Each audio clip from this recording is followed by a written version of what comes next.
Hello दोस्तों। तो हमारी आज की कहानी है वकील बहू ने बड़े मंडप में सिखाया अपने ससुराल वालों को सबक।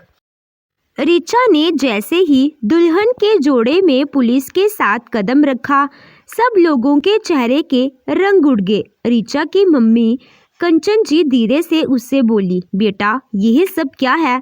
माँ, मैं आपसे बाद में बात करती हूँ, पहले अपने ससुर जी की तो आओ भगत कर लूँ।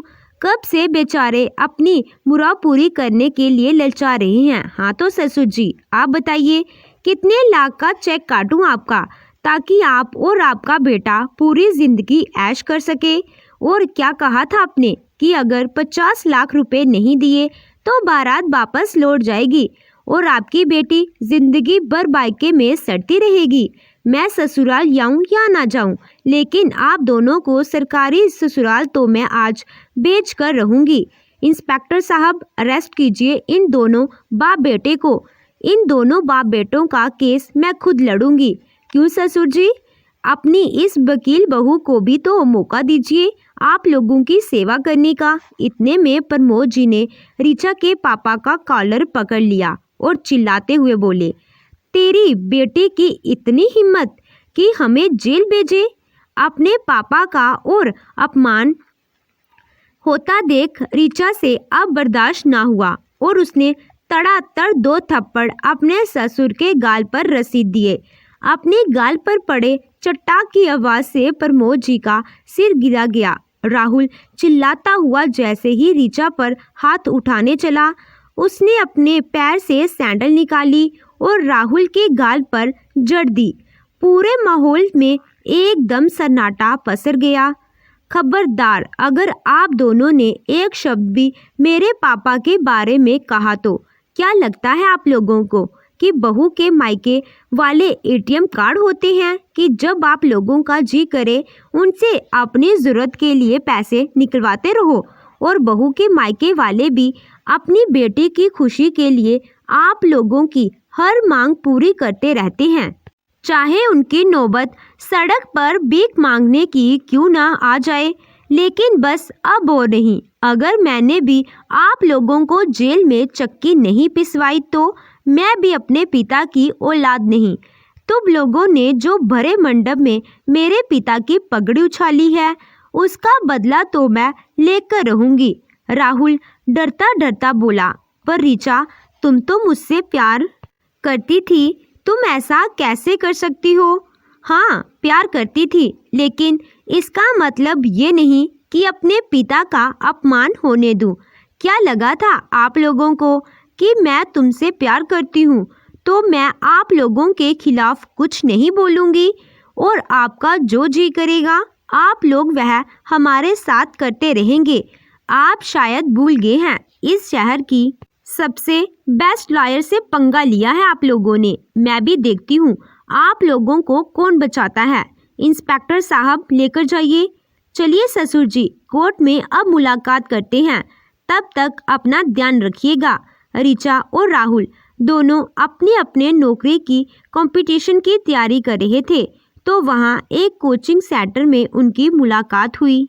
ऋचा के पापा ने जिंदगी भर बहुत ही छोटी नौकरी करी थी, मगर अपनी बेटी को पढ़ा लिखा कर वकील की पोस्ट पर लगवाया था, तो उनके जीवन की सारी जमा पूंजी जो भी थी वह उनकी इकलौती बेटी ही थी। दोनों बच्चों में साथ पढ़ते पढ़ते गहरी दोस्ती हो गई और बात शादी तक पहुंच गई। आज राहुल ऋचा की मेहंदी थी। ऋचा ने देखा कि उसके पापा कुछ परेशान से बैठे हैं। मेहंदी रची हाथ लिए जब ऋचा अपने पापा के पास आई तो पूछा, कुछ नहीं बेटा, बस यूं ही किसी रिश्तेदार का फोन था। और तुम इधर उधर क्यों घूम रही हो? थोड़ा आराम कर लो, सारा दिन रस्मों रिवाज में बीतेगा तो थक जाओगी। आशुतोष जी ने प्यार से अपनी बेटी का सिर पुचकारते हुए कहा। पिता के स्नेह भरे स्पर्श से ऋचा की आंखें आज नम हो गई थी। कल शादी के बाद वह इस स्पर्श को कितना याद करेगी। एक तरफ ने जीवन की शुरुआत की खुशी और दूसरी तरफ विदाई का गम। लड़की के जीवन का यही सत्य है। बेटा, तुम्हारी राहुल से कोई बात हुई क्या?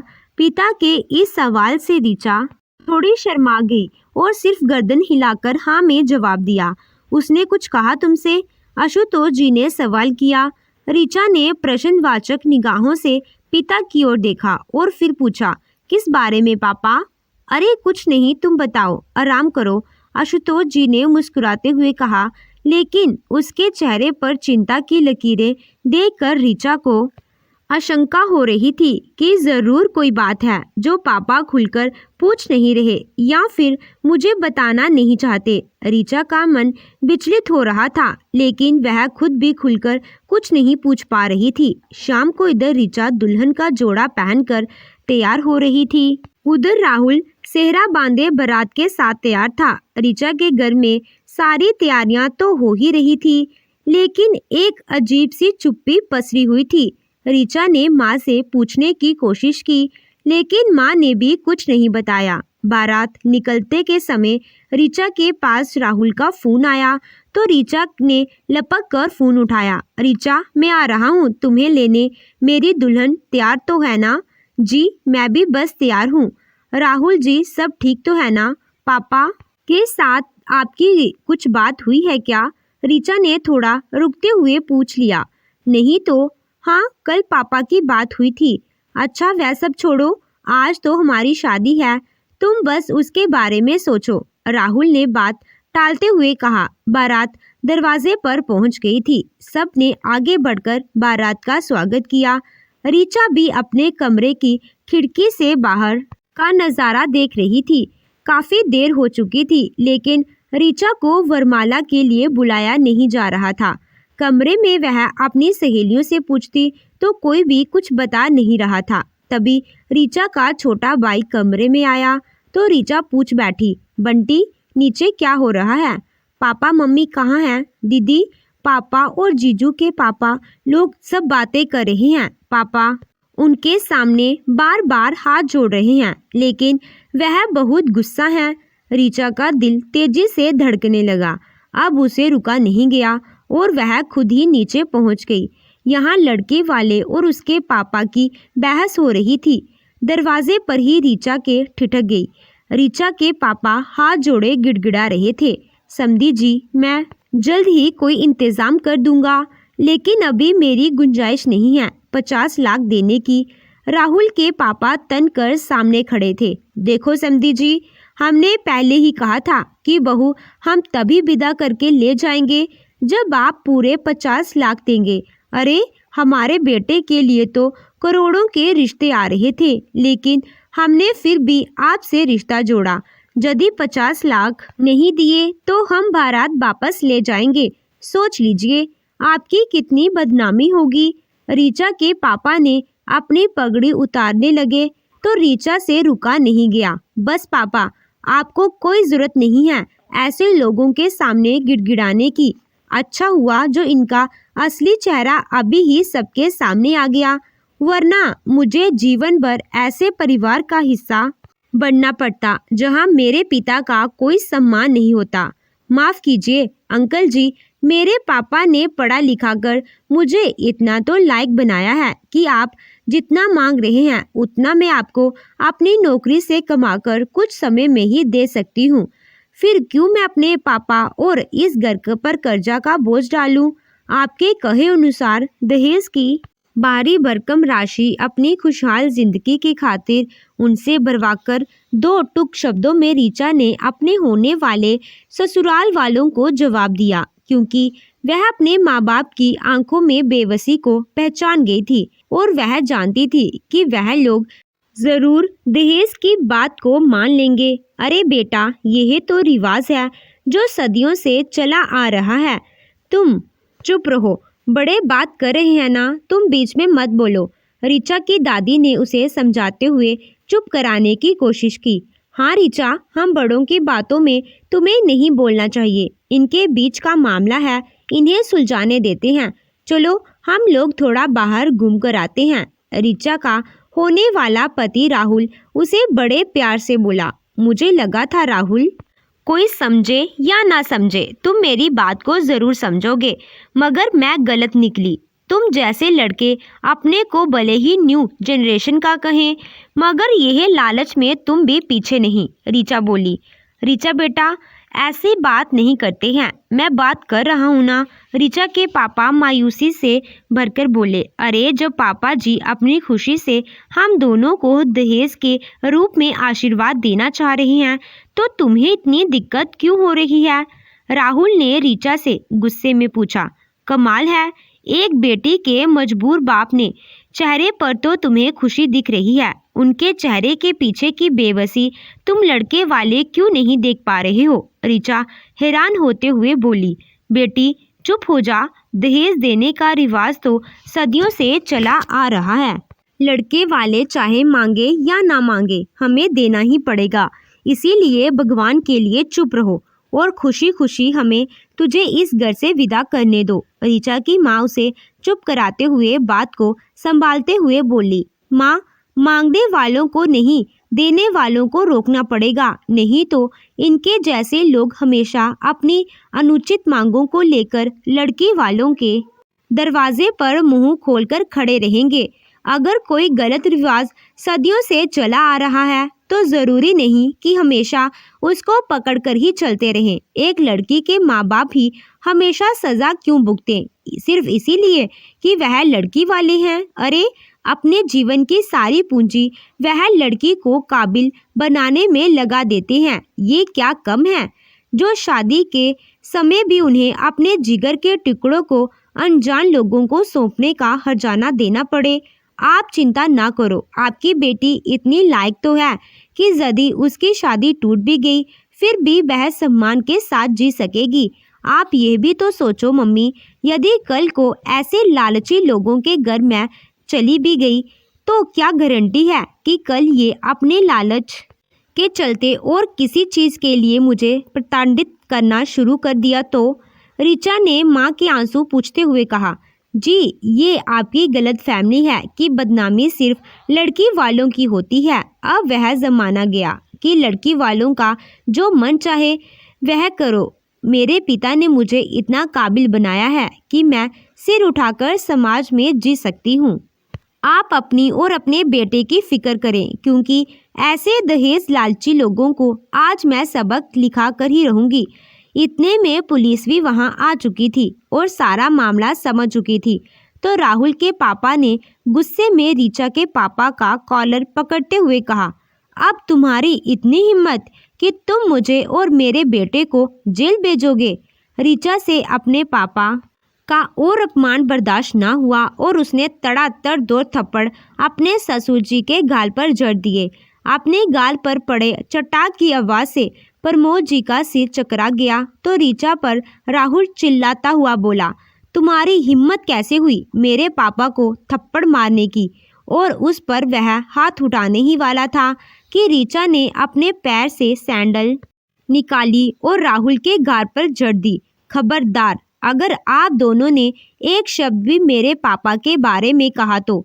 मेरे पापा मेरा गरूर हैं, ऋचा गुस्सा कर बोली। हाँ तो ससुर जी, अब बताइए कितने लाख का चेक काटूं आपका, ताकि आप और आपका बेटा पूरी जिंदगी उन पैसों पर ऐश कर सकें?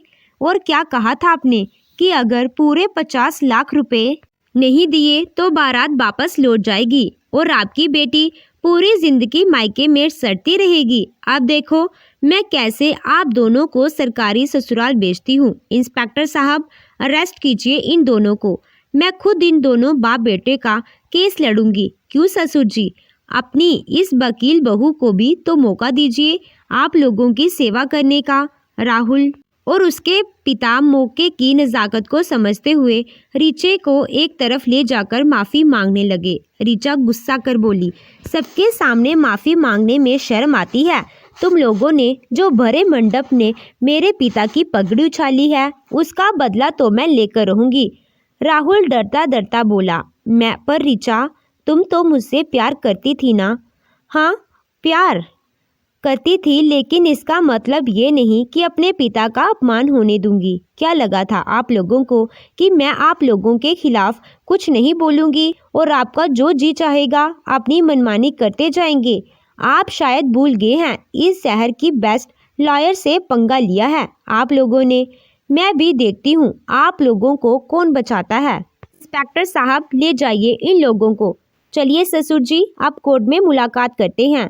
तब तक आप दोनों अपना ध्यान रखिएगा। मेरे पिता का अपमान आपने भरे मंडप में किया था ना, मैं पूरे शहर में आप लोगों का जुलूस निकलवाऊंगी। राहुल गिड़गिड़ाते हुए बोला। ऋचा, ऐसा मत करो, हमारी पूरी शहर में बदनामी हो जाएगी। लेकिन ऋचा ने उनकी एक ना सुनी और पुलिस के हवाले कर दिया है। 1 महीने बाद कोर्ट में जब दहेज की मांग करते हुए अपने ससुर की वीडियो अदालत में पेश की तो राहुल उसके पापा के होश उड़ गए और राहुल और उसके पापा के सारे दांव-पेच दरे के दरे रह गए। अदालत ने उन्हें 6-6 महीने की सजा सुनाई और जितना भी शादी में अब तक खर्चा हुआ था वह डबल पैसा लड़के वालों को चुकाना पड़ा। अदालत से निकलते हुए राहुल और उसका पिता अकड़ दिखाता हुआ बोला, देख लेंगे तुम्हें।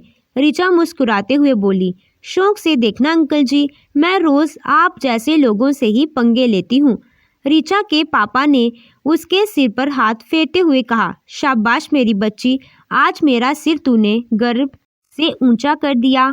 बेटी की इस बहादुरी पर उसके पिता को आज बहुत गर्व हो रहा था। उन्हें यकीन हो गया था कि उनकी बेटी कभी उनका सिर नहीं झुकने देगी। अपनी बेटी का घर ना बसा देकर उसके माता पिता को दुख तो होता था, मगर करीब 6 महीने बाद ऋचा को विशाल के रूप में एक सच्चा जीवन साथी मिल चुका था और फिर दोनों की धूमधाम से शादी हुई। दोस्तों, दहेज की कुप्रथा समाज में सदियों से चली आ रही है और रस्मों रिवाज के नाम पर लड़के वाले हंसते हंसते और लड़की वाले हंसने का झूठा दिखावा करते हुए दहेज देते रहते हैं। मगर आपको नहीं लगता कि यह सरासर गलत है? एक तो लड़की वाले अपना जिगर का टुकड़ा भी दें और उसके बाद हर्जाना भी भरें। आपको क्या लगता है, क्या ऋचा ने सही किया दहेज देने का फैसला ना करके? दहेज एक प्रथा नहीं बल्कि वो बीमारी है जो सदियों से हमारे समाज में फैली हुई है और जिसे खत्म करना बेहद ज़रूरी है। आपको क्या लगता है? अपने विचार नीचे कमेंट बॉक्स में लिखकर ज़रूर बताइएगा। कहानी अच्छी लगी हो तो वीडियो को लाइक कीजिएगा। चैनल पे नए हो चैनल को सब्सक्राइब कीजिएगा। Thank you.